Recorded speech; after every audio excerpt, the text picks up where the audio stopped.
I hear so many people saying that, oh, I'm not going to share my dream until I'm successful. Right. But what you did was you shared and doors started opening up for you. Yeah, I think so for sure. And almost think of it as I think of it as coming from a learner perspective. I'm trying to learn this skill. And so I think fundamentally you can learn any skill, or you can learn almost any skill. There might be things in, extreme performance and athletic things that maybe if you don't have that predisposition, maybe you can't do it. I'm probably not going to be a basketballer, for example, but I think most skills you have a pretty good chance of being able to learn those things. I didn't know anything about videography when I started. I didn't know anything about business when I started. These are all just skills that I've learned and developed over time. And so with that in mind, I'm just looking at everything of how can I learn? And I'm sharing not only to share my ideas and put it out there into the world, but also so I can get ideas from people. If I'm talking about, hey, I'm wanting to start this business, I'm trying to figure out this whole marketing thing. You're really good at marketing, and you've got this great marketing business. Can I get some advice? Can I ask some questions? Could you give me your 2 cents on this? That is so powerful. And I think a lot of people are just assuming I have to be great at everything right at the start, which is such a limiting way to look at things. I just view it as how can I get the information in the most fast and efficient way possible? And if that's having a level of humility and asking for help and advice and guidance from people, I see no issue with that. It just makes you go faster if you can get the information faster. It's very powerful and a message everybody must hear. I remember early on in my business, I thought that I should already know how to be a business person.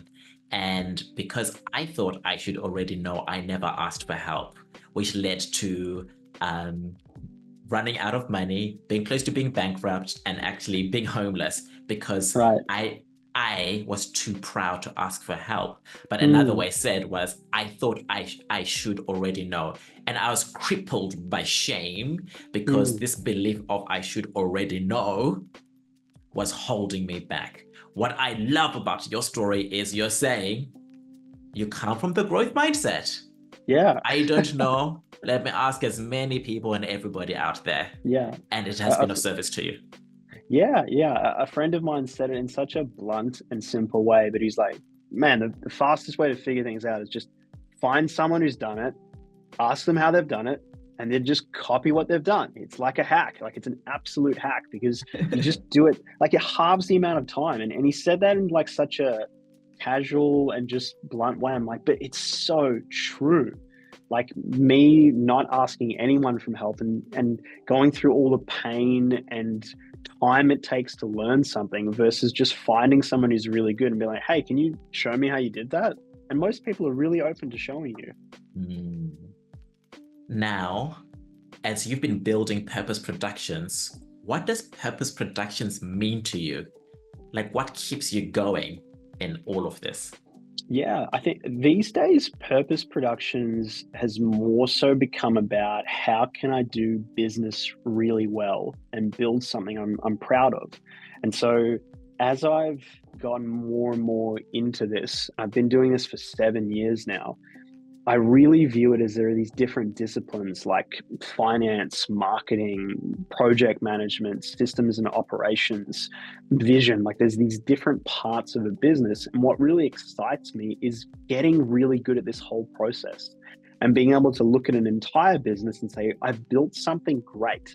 There's no holes in the game. There's no parts that I'm unaware of. And it's taken a really long time to build this, but I've built something that's actually great. That is a huge driving force for me. And I suppose really where it comes from is this idea of growth. I like learning, I like building skills and seeing progress. That's what really excites me.